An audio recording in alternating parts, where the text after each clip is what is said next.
जिन्हें कभी हनी सिंह ने दिया था मौका, आज वही करते हैं हनी सिंह की बेइज्जती। क्या? किसका कमबैक नहीं हो रहा? कमबैक नहीं हो रहा। खुद को सुपरस्टार समझने वाले हनी सिंह को करते हैं चैलेंज। तुमको कुछ मालूम नहीं था, मैंने बताया हनी सिंह के जैसा ऐसा करते थे। हनी सिंह को इंडस्ट्री से निकलवाने की कर चुके हैं कोशिश। एक वक्त ऐसा था जब सिंगर और रैपर यो हनी सिंह के बिना बॉलीवुड की कोई भी मूवी रिलीज नहीं होती थी, लेकिन जब वो बीमार हुए और 3 साल तक खुद को कमरे में बंद कर लिया तो उनकी जगह नए सिंगर्स और रैपर्स ने ले ली, जिसमें बादशाह, रफ्तार और इक्का का नाम सबसे ऊपर आता है। ये वो लोग हैं जो कभी हनी सिंह के साथ काम करते थे और जिन्हें हनी सिंह ने चीजें सिखाई थी, लेकिन आज वही लोग हनी सिंह का मजाक उड़ाते हैं। सबसे पहले बात करते हैं कूल इक्वल की। ये कौन है? नहीं पता? अरे भाई, ये हमारे छोटे शिनचैन, सॉरी मोटे शिनचैन बादशाह। जी हाँ, खुद को सुपरस्टार समझने वाला ये बैड बॉय इंडस्ट्री में आया था तब इसने अपना नाम कूल इक्वल ही रखा था, जिसे हनी सिंह ने बदलकर बादशाह रख दिया था और इस बात को बादशाह ने खुद भी एक्सेप्ट भी किया है। हनी भाजी कहते यू लिव लाइक अ बादशाह, ते फिर उस तो बाद बस बादशाह डिसाइड हो गया। लेकिन जब बादशाह की लड़ाई हनी सिंह से हो गई और दोनों दुश्मन बन गए तो बादशाह ने अपने नाम को लेकर एक दूसरी कहानी ही बतानी शुरू कर दी। शाहरुख सर से मैं बहुत इंस्पायर्ड था, बहुत ज्यादा। एक बहुत बड़ा रीजन है कि मैंने अपना नाम बादशाह रखा, क्योंकि तब बादशाह को ये बताने में शर्म आने लगी कि उनका नाम भी उन्हें उनके दुश्मन हनी सिंह से मिला है। अब देखने से तो ये साफ पता चलता है कि बादशाह झूठ बोल रहे हैं और नाम के बहाने शाहरुख खान की चापलूसी करने लगे हैं। लेकिन भाई, वो असली बादशाह है और असली स्टार्स के साथ काम करता है, इसलिए तो उन्होंने हनी सिंह के साथ अपनी फिल्म में सॉन्ग भी किया है और वर्ल्ड टूर भी। यही बादशाह तो इंटरव्यू के नाम पर शाहरुख से अपने साथ गाना करने की भीख मांग चुका है। यही नहीं, हनी सिंह ने सलमान और अक्षय कुमार जैसे एक्टर्स के लिए काम किया है और उनके लिए सुपरहिट गाने गाए हैं, लेकिन वही बादशाह को ये अपने आसपास भी भटकने नहीं देते। यहाँ तक तो सब ठीक है, लेकिन इनको हनी सिंह को नीचे दिखाने की इतनी चुल है कि पैसे देकर यूट्यूब पर अपने गानों के व्यूज बढ़ाते हैं और जहाँ हनी सिंह का नाम आ जाता है ये वहाँ अपना शो ही कैंसिल कर देते हैं। इतना ही नहीं, ये खुद तो हनी सिंह को ब्लेम करते हैं कि हनी सिंह इन्हें और इनके दोस्तों को उनके काम के लिए क्रेडिट नहीं देते थे, लेकिन जब खुद बादशाह ने गेंदा फूल सॉन्ग लॉन्च किया था तब इन्होंने उन बंगाली लिरिसिस्ट को रॉयल्टी दी थी। यहाँ तक कि बादशाह के पास जब खुद का कोई सॉन्ग नहीं होता तो ये बच्चों के गाने को ही रिमिक्स करके पैसा कमाने पर उतर आते हैं।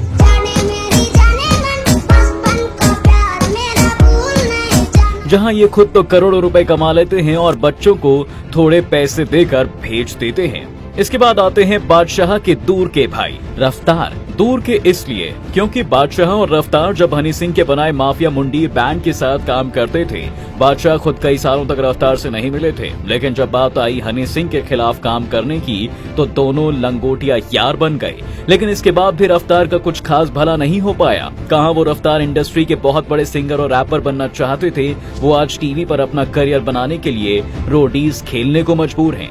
इसके बाद भी वो अपने हाल का रीजन हनी सिंह को ही बताते हैं और दुनिया भर में ये कहते फिरते हैं कि उन्होंने हनी सिंह के बैंड माफिया मुंडीर को इसलिए छोड़ दिया था क्योंकि हनी सिंह उन्हें उनके लिखे गानों के लिए क्रेडिट कभी नहीं देते थे। पहले क्रेडिट की लड़ाई हुई, फिर उसके बाद अपने लोगों से लड़ाई होने लग जाती है जब उनके लिए तुम लड़ रहे हो बिकॉज। लेकिन उनके ही दोस्त इक्का ने लाइव करके रफ्तार की पोल खोल दी। हर इंटरव्यू में बोलते हो कि हनी ने मुझे बुलाया और मैं लेके गया उन दोनों को। आपने कभी ये मेंशन करा कि आपको स्टूडियो कौन लेके गया था? कहीं पे भी मैं लेके गया तुम्हें, सच के पास मैं लेके गया आपको।